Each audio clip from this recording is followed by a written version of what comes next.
about 23% of the island having electricity. Today, we are at 70%. 70% of Jamaica is with electricity, and that is increasing every day. The lessons learned from Beryl have paid off, and the JPS is working assiduously to bring electricity back to areas that have been affected.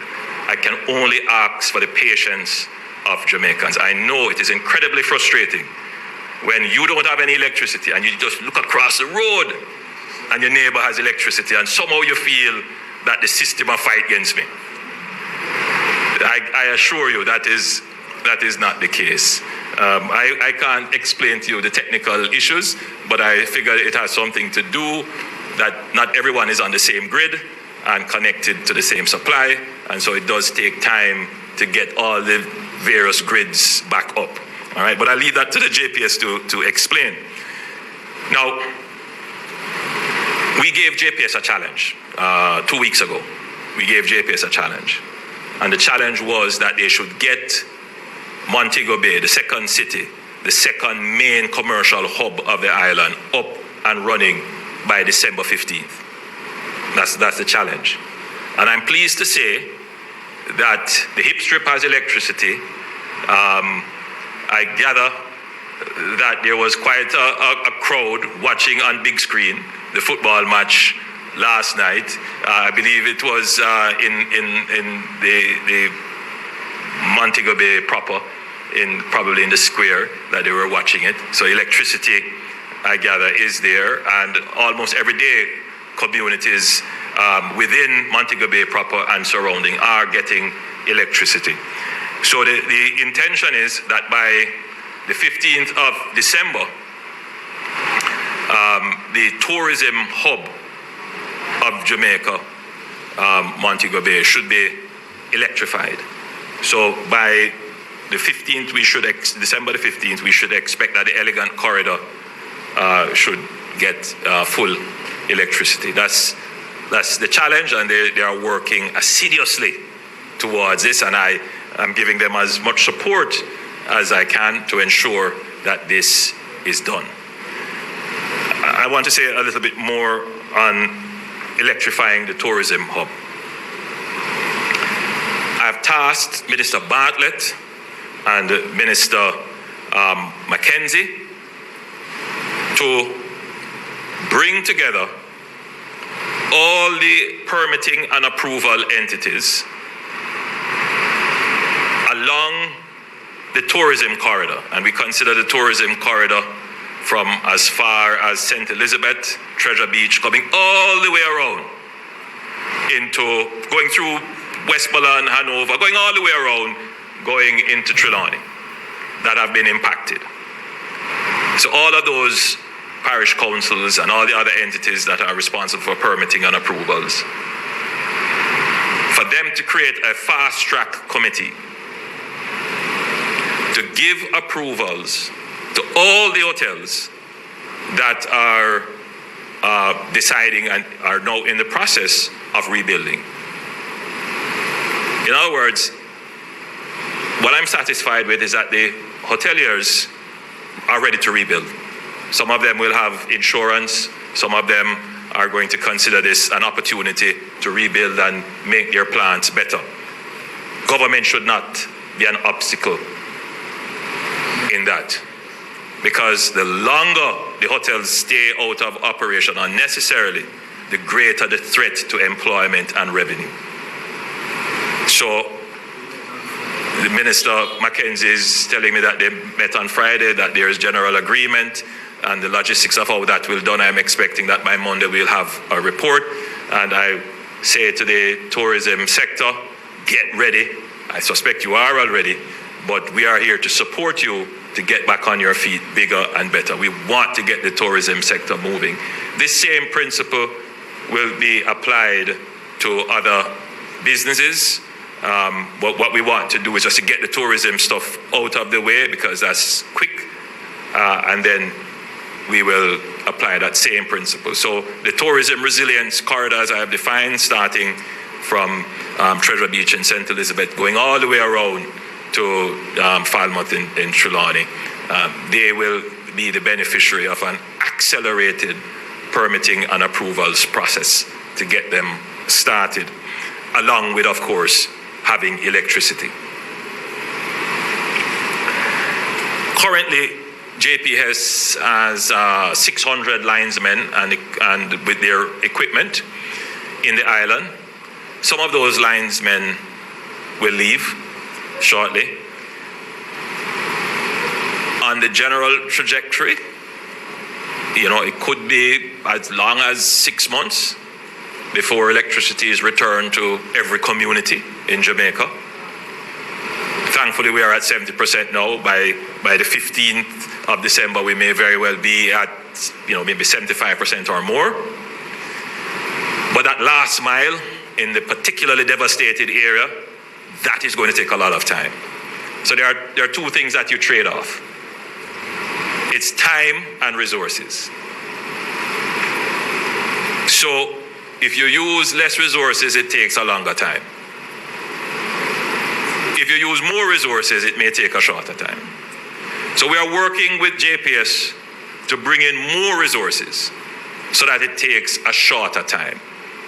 We are of the view, based upon JPS's assessment, I will leave them to give you the details, that they could shave 2 to 3 months of total recovery if they have the resources up front to deal with the recovery. So they want to have 900 linesmen, which would mean bringing in an additional 300 linesmen. And so the government is working with them to see that we can get this done so that we can get electricity back much faster than is projected. And if we get electricity back quicker, then water comes back quicker, communities start to normalize, we're in a better position.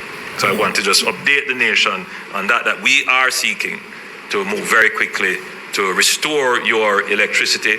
We are at 75% now, 70% now. By December 15th, we could very well be at 75%, and we are working as quickly as possible to get to full restoration. Housing and shelter. Now, this is what I know most Jamaicans want to hear about. Now, as was said before by Leela, this is the largest devastation in the recent history of Jamaica, certainly in our independence history. No government has ever had to deal with the magnitude of this kind of devastation. $8.6 billion, 8.8. So, we had estimated in the first tabletop assessment 6 to 8, but the recent rapid assessment done, which is called the grade assessment, you are now saying it's $8.8 billion. And again, we are saying that is conservative. And as the final PIOJ is in charge of doing the final assessment, we'll get what that figure is. Now, I know when the country hears $8.8 billion US dollars, there are those who may say, boy, this is the reggae boys match all over again. No, there's victory in sight. There's hope. There's victory in sight. There's victory in sight. Yes. Not all of that $8.8 billion, or whatever it may end up being when the final assessment is done, is on the account of the government. A large part of that would be private assets that have been destroyed. The hotels, we've seen some farms destroyed, manufacturing, private homes. Some of these are insured. So there is likely to be an inflow of insurance resources to treat with those.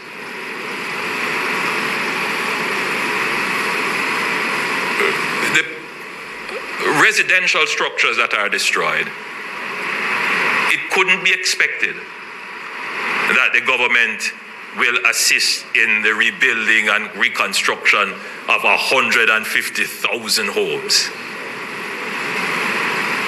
There are some Jamaicans who already have rebuilt their homes in terms of putting on their roofs, and they're not waiting on government. And they're going to go ahead and they may not have it. They might very well be, poor persons who just don't have it, but they are independent people and they're just not going to wait on government. They're going to go ahead and do what they can. And then there are those who simply do not have the resources to rebuild. And the government will have to assist in that. They simply just don't have it. So you have the two extremes. Those who are independent and who will move ahead, and those who are completely dependent on the resources of the state to assist. And then there are some in the middle who have some of it, but they need government's help to get them along the way. So that gives you the kind of shape as to how government will respond. For those who have it and are going to independently repair their homes, repair their businesses, government must not stand in the way. Accelerated processes for the rebuilding. For those who need partial help and support, we will have to have a system in place where the cases are properly assessed and there is a mechanism that provides the assistance. And then for those who definitely can't do it, don't have any support, then we will also have to consider, in addition to the rebuilding support, we have to consider some relief support for them. So in the first phase, the goal is to quickly stabilize households and make damaged homes livable with longer-term rebuilding plans, while longer-term rebuilding plans are put in place. And so this will include distribution of shelter kits, heavy-duty tarpaulins, shrink-wrap roofing solutions, and emergency repair materials. And that will be provided to those persons who, by our assessment, we know they definitely cannot rebuild. That assessment is underway. The Minister of Labour and Social Security has reported to me that they have done just over 16,000 assessments across the island so far. So they have a little way to go, but we're going to ramp up, as I said earlier, the core of assessors so that we can do this very rapidly. But remember when I spoke of the supply chain that JDF has established? We're going to use this supply chain to bring the materials in and to distribute them to those who are needed, in need. So it's a repurposing of the supply chain, as I had said, to now go and do this level of rebuilding and supporting the relief. We have examined pre-built, containerized modular solutions. And we have settled in our minds that this is appropriate for the Jamaican situation that we now have. There are different types, different versions, and so I've met with the NHD, and the NHD has provided us with a solution that they are presently working on.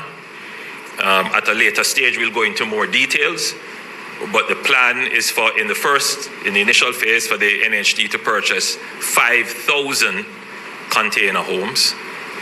And those will be, some of them will be for sale. So with a program with the NHD, you will be able to purchase. Some of them will be used to build housing schemes, which you can purchase. and a portion of them will be made available through social housing. The government itself will also be purchasing some of these containerized housing solutions, which will be made available through the social housing modality. So effectively, we have to do a rapid deployment of housing solutions. And the easiest way to do this is to use the containerized solutions. They do take some time to arrive in Jamaica. There's just certainly not the quantity to make an impact. So we have met and discussed it. We have taken the policy decision that these can be used. And so the process of acquiring them through the procurement process, they have been given the approval to move ahead with that. So that should start in short order. You know, we are not going to get them here for Christmas. I just have to be frank with everybody. But we should start to see some coming in by late January. And those that come in initially, we are going to be looking at the worst cases assessed to make them available. For Christmas and for the initial stages, we're going to have to try to do the shelter repair kits, the heavy-duty tarpaulins, and those kinds of solutions, in addition to the rebuilding, the actual putting on roofs and so forth, as much of that as we can in the coming weeks leading up to Christmas. But the containerized solution does take some time. The shipping is between 30 to 90 days, just that alone. Then there is some procurement and other administrative and bureaucratic things that might take up the time. So we're really trying to cut it as quickly as possible, as short as possible. But even with the best efforts, there may be some challenges. Yes, the government will give rebuilding grants. I cannot say how much those will be or the categories right now. I mean, we have decided on the category. The burial framework will apply: minor, moderate, and severe. But that needs an assessment. And so that's what is kind of holding us up, why we can't pay yet. Now, we're not going to wait until we have assessed every single house. But we do need to reach a critical threshold where we begin to see how the damage is stacking up from a statistical point of view. So we know how much to allocate for minor repairs, how much to allocate for moderate repairs, and how much to allocate for severe. And we actually need the report so that we can establish the threshold. What exactly is minor? What exactly is moderate? And what exactly range is severe? So we're not yet at that threshold. I suspect by the time we reach 30,000 assessments, you would start to see the kind of repetitive nature of the damage, and so you can establish what the thresholds are. So we should get to 30,000 very, very soon, based upon the work that ODPEM is doing in expanding its core and coordinating, and the work already being done by the Ministry of Labour and Social Security.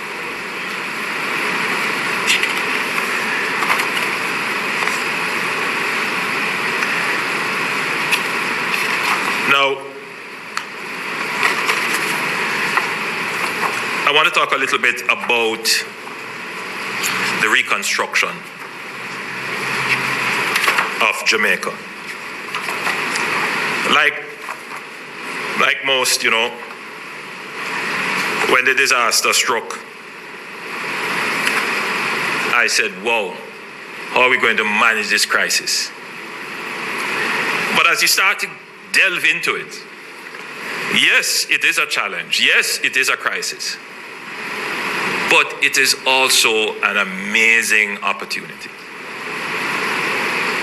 And I want all Jamaicans to begin to think about the crisis in the sense of an opportunity. You had put on your roof and you didn't put on the hurricane straps. Well, and of course your roof was blown off, or maybe it wasn't.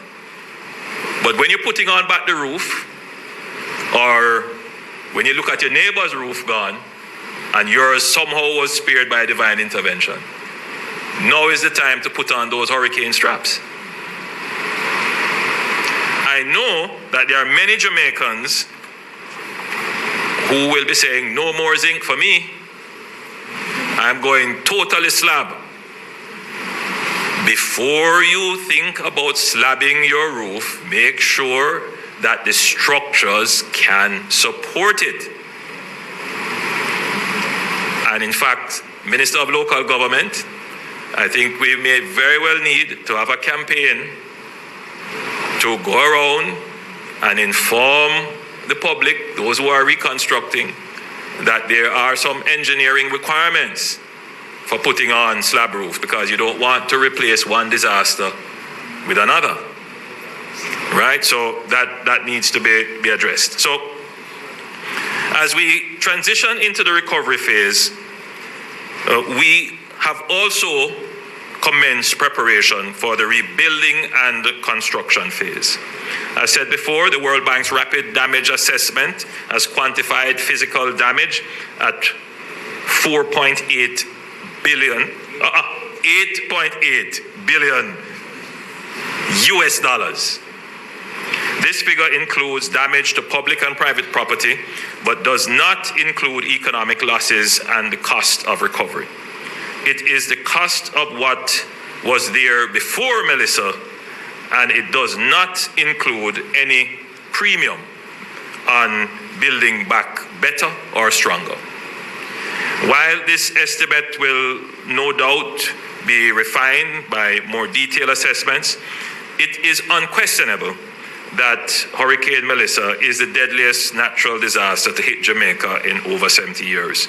In absolute terms, the cost of the damage is the highest of any hurricane in Jamaica's recorded history. This means the rebuilding effort will be the largest in Jamaica's modern history. Existing government structures, procedures, rules, and regulations are not designed for capital reconstruction at the emergency speed and scale required.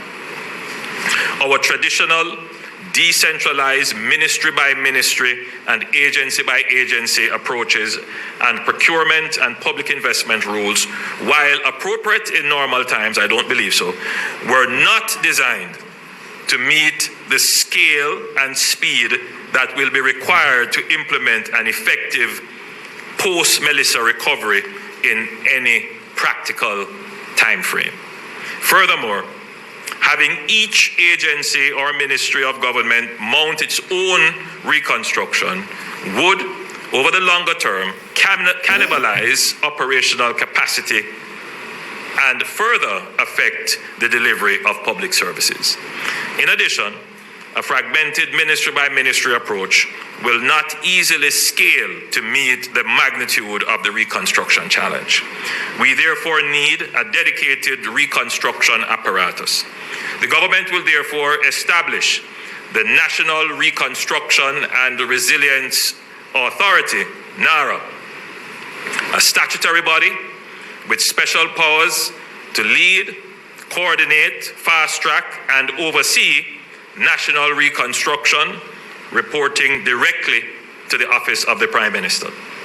The NARA will focus on building back better, safer homes, climate-resilient infrastructure, better land use planning, relocation from high-risk zones, and taking the opportunity to introduce new industries and new businesses to areas that previously had no economic base. There is national and international precedence for this approach. It has been used in large-scale disasters, for example, in New Orleans in 2005 after Hurricane Katrina, in Canterbury, New Zealand after the Christchurch earthquake, in 2011, and also in Japan in 2011 after the earthquake and tsunami. In Jamaica too, Prime Minister Pattison established the Office of National Reconstruction after Hurricane Ivan. The ONR, as it was called, was set up as a special unit to coordinate relief and reconstruction. It was not established by an act of Parliament. The NARA will be much larger in scope, obviously, and scale, and established under special purpose legislation. Given the extraordinary powers that will be sought to expedite reconstruction, the NARA will be set up with a sunset date of 5 years, renewable by Parliament. So we're not seeking to have this established forever. It is a time-bound exercise, and it has to be time-bound so that we can actually meet the recovery and reconstruction date. If you leave it unbounded, people will believe that they have forever to achieve the targets. The authority's administrative expenditure will be financed from the national budget, as other agencies are. However, recovery and reconstruction activities will be financed initially from the National Natural Disaster Recovery Fund, the NNDRF. The NNDRF was set up to receive the proceeds of Jamaica's disaster risk instruments, including Jamaica's catastrophe bond, policies with the Caribbean Catastrophe Reinsurance Facilities, CRIF, and various credit contingent claims with the IDB and the World Bank. These amounts will total approximately $650 million.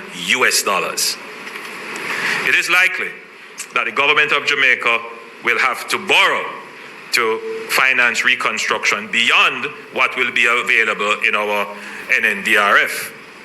We have immediate access to approximately, and please note I use the word approximately, $500 million from the IMF's Rapid Financing Facility, the RFI. The RFI facility does not come with policy conditionality. So we will start this reconstruction effort with approximately $1.15 billion in immediate funds. This is significant.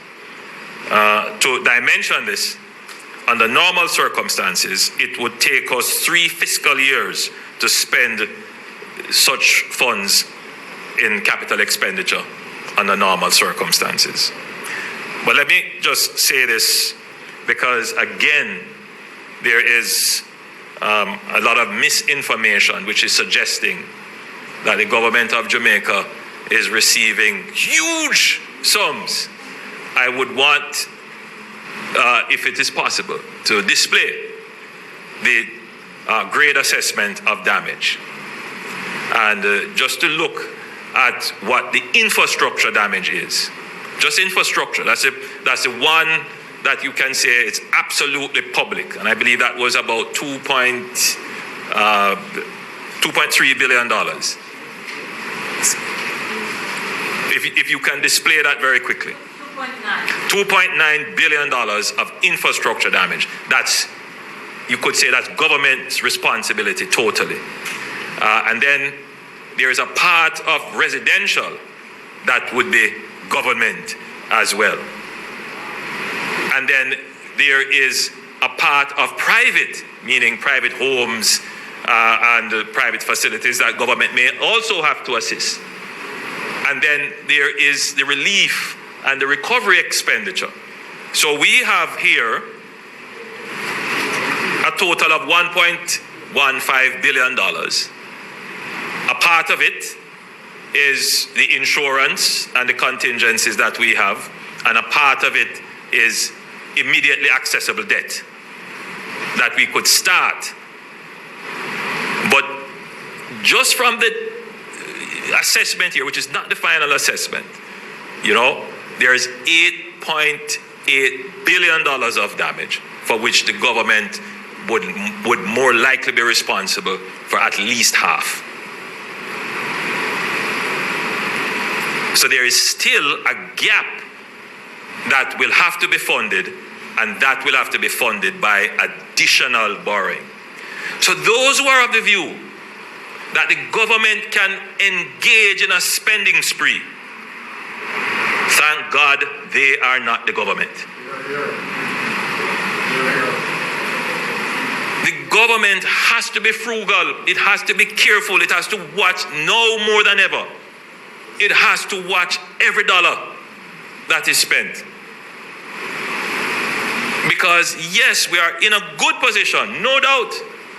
We have never been in a position where a disaster struck and we don't have to be scrounging around to find $1.1 billion. We have it there.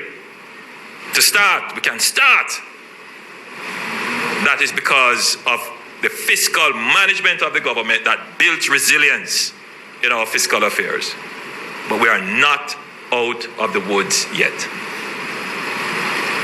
And every dollar has to be carefully thought of. It speaks to a national psyche that the country must develop. If you can stand on your own 2 feet, stand on your own 2 feet. If you can help someone, help someone. Let the government focus on helping those who can't help themselves. Let the government focus on rebuilding the infrastructure that is for the public benefit. That must become the psyche of how we're going to get through this. So the NARA, the National Reconstruction and Resilience Authority, will have special powers to accelerate planning approvals, procurement, public investment and implementation, reducing delays for priority reconstruction projects in designated special reconstruction areas.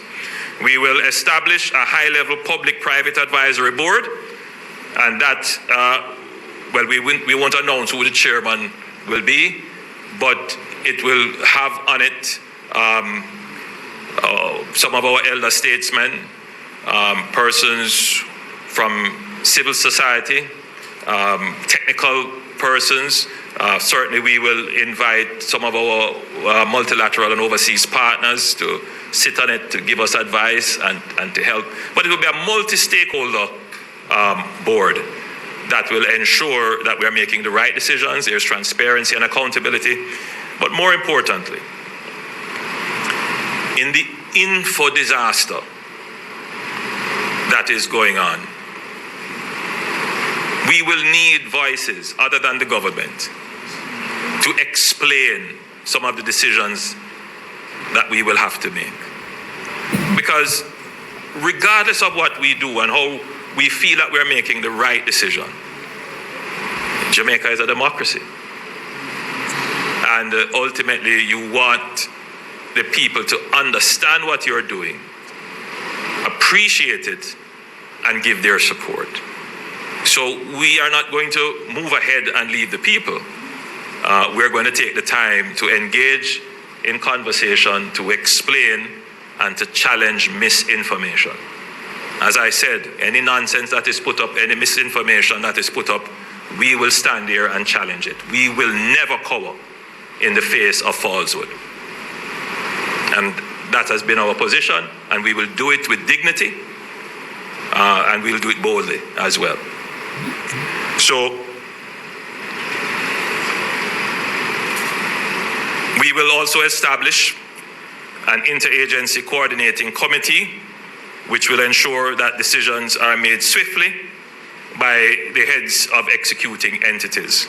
And we will engage, this is very important, international EPC and program management partners. EPC, this means engineering, procurement, and construction. So in the normal way of doing these projects, the government will develop the program, they will carry it through some kind of public investment appraisal, and then they will go to procurement to find the contractor, and then they will find the contractor, then they end up into contracting, and then they start to do construction.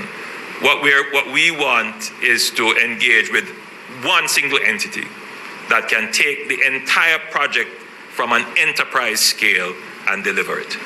And so all the other steps are internal to this entity. So that's the route that we're going, and I believe that that will increase the pace at which we can get these things done. Now, speed of execution will not mean an absence of accountability. On the contrary, The legislation that gives birth to the NARA will incorporate transparency and accountability mechanisms that can provide assurances to the public. The NARA will serve as a proof of concept for a more agile, performance-driven model of public administration. The lesson from this authority, procurement reform, faster execution, data-driven reporting, will inform longer-term reforms to modernize Jamaica's public bureaucracy. So what we learn from this, we will seek to translate this into the wider public bureaucracy. So the NARA will ultimately provide a blueprint for wider public sector transformation, demonstrating how Jamaica can deliver major projects faster, more transparently, and with greater accountability. This approach aligns with the government's broader vision of a modern, efficient state capable of delivering development outcomes at scale. So, ladies and gentlemen, I believe I have covered a broad range of topics that are pertinent to the disaster management. And I hope that the information has been useful and that as a citizen, you will use this information to counter some of the misinformation and deliberate malicious information that is being circulated in some quarters.